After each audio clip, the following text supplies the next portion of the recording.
Welcome, I am Absinthian, and this is my 4th episode of my Clown Horror Week. And today is going to be the cult classic Killer Clowns from Outer Space. Now, this film opens up with Debbie and Mike up at top of the world, which is their town's makeout point, and they watch a meteor fall to Earth. Well, it's close by, so might as well take a look.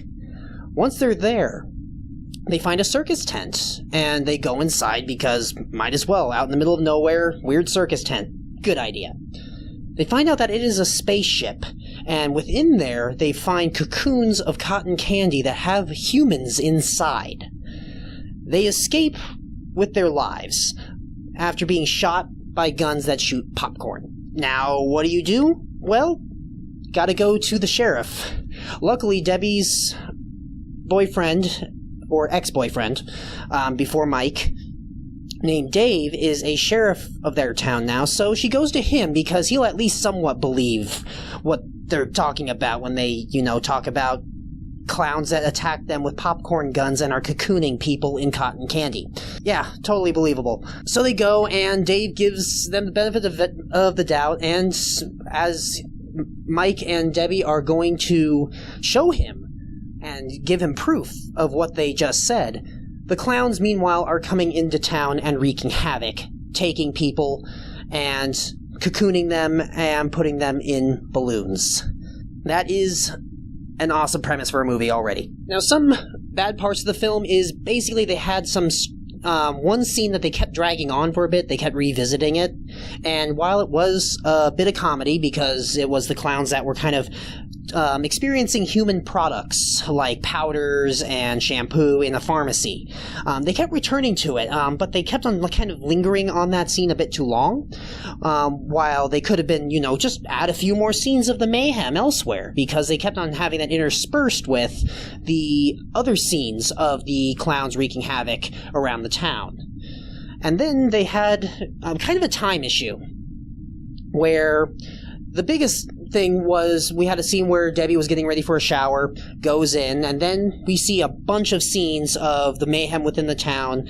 Mike and Dave going out to where the tent used to be. All these events that had a lot of time between them, or at least it looked like there was a lot of time between them. And then suddenly we would go back to Debbie just getting out of the shower, and either that was a very long shower, or all those events happened in a very, very short amount of time, and a lot of it was like Mike and Dave driving back and out of town again. And so that was kind of an issue with that, so they had a little bit of a time issue with that middle portion of the movie. Now, saying that, though, this movie did a lot of things right, and that's why, at the very least, it was mentioned as a cult classic, and this exactly did what was needed for that designation, because it's a strange premise. You see that in the script, and it's like, what is this? But they just took it and rolled with it, and that's what turned this into what it is now.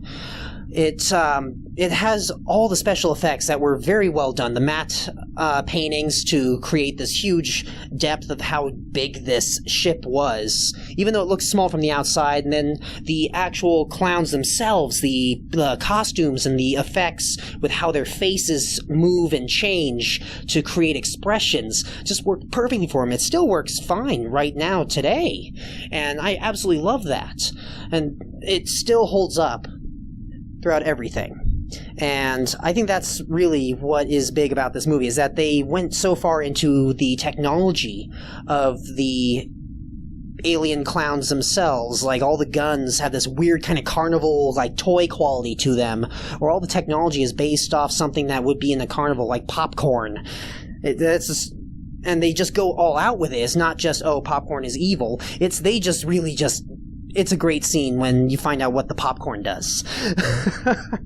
And then, the cotton candy cocoons, the balloons, it's like they just went all out with the clown concept, and that worked perfectly for everything, along with the, there's a good 80s soundtrack. It's a little catchy tune.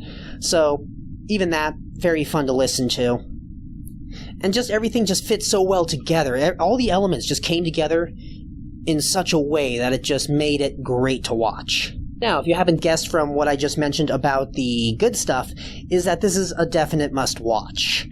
It's got its own kind of feel to it, its own unique style, where I really can't say that you won't like it.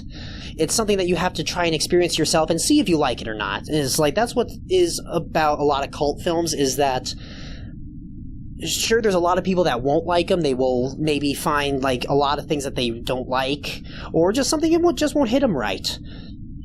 But they're movies at the very least to watch once, just to see if it does hit you just that right way to make it memorable for you. And then, if you're a fan of 80s horror, this is a definite one that you need to check out. So thank you all for watching, and I'll see you next time.